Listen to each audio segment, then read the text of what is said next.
السلام عليكم. في مقولة بسيطة الحكيم بيقول فيها You are too concerned with what was and what will be.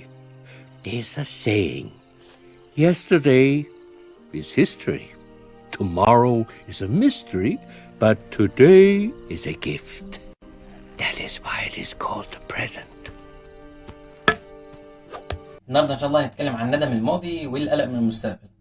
بيحصل مع كتير مننا إن بيكون عنده شغل أو مشروع معين شغال عليه ومحتاج يخلصه في وقت معين، فيتكاسل أو يسوف في الأيام الأولى من العمل، فده بيروح بيه الحلقة من الندم والقلق على الوقت اللي راح أو على هل إنه هيقدر يكمل العمل ده في المستقبل في الوقت المحدد أو لأ. مشاعر القلق والندم دي نفسها بيكون ليها أثر نفسي كبير على الشخص نفسه في العمل، اللي بيؤدي تلقائيا لتضييع وقت أكتر واللي بيخليه يروح بيه لندم وقلق أكتر. ده مش بس بيحصل على مستوى مشروع، بل بيحصل مع كتير مننا على مستوى الحياة الشخصية، زي إنك تكون ندمان على فرص أو تصرفات أو قرارات في الماضي، أو إنك تكون خايف من اللي ممكن يحصل في المستقبل. وده طبعا بيؤدي إن بيخلي الشخص نفسه يقعد يدور ويلف في نفس الحلقة اللي هو فيها، ويخليه يتجاهل الوقت الحاضر واللي هو اهم حاجة، وان هو ما يقدرش يستخدمه بالشكل المناسب. ده غير ان التجاهل اصلا الوقت الحالي بيفقد الانسان الاحساس بالحياة. وبعد كده تلاقي ناس كتيرة بتسألك تقول لك هو انا ليه الايام بتمشي بسرعة، ليه ما بنحسش بالحياة وكده. فالحل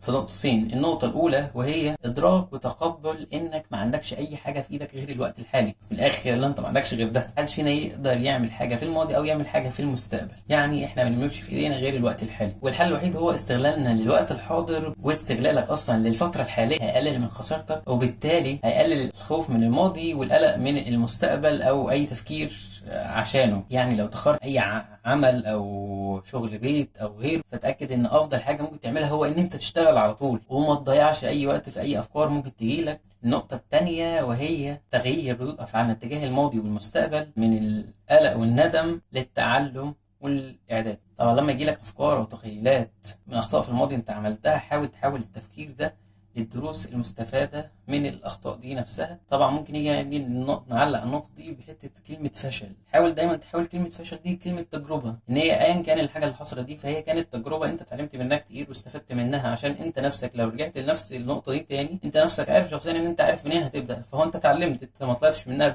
بولا حاجة، لا أنت طلعت منها باستفادة كتيرة. أو حد تاني غيرك لو جربها مش هيعرف يبدأ زي ما أنت لو بدأت فيها دلوقتي تاني.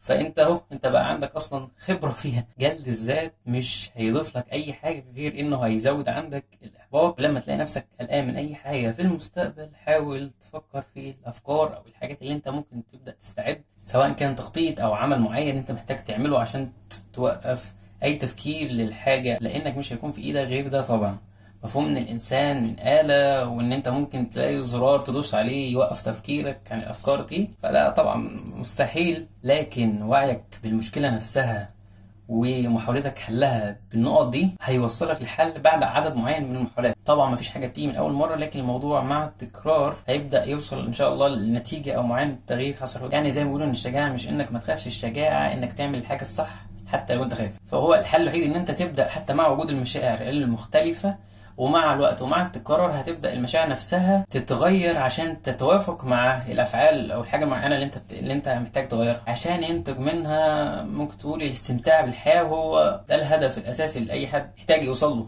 إن أنت تكون بتعامل مع الحياة كأنها لعبة، أنت مستمتع، أنت مش مجرد عايز عمال تكحرت في نفسك عايز توصل وخلاص. لا، هي الفكرة في الآخر إن أنت عايز توصل لشيء معين. أتمنى يكون الفيديو عجبكم. السلام عليكم ورحمة الله وبركاته. أي بطيخ قول يا ابني، أي بطيخ يا ابني قول.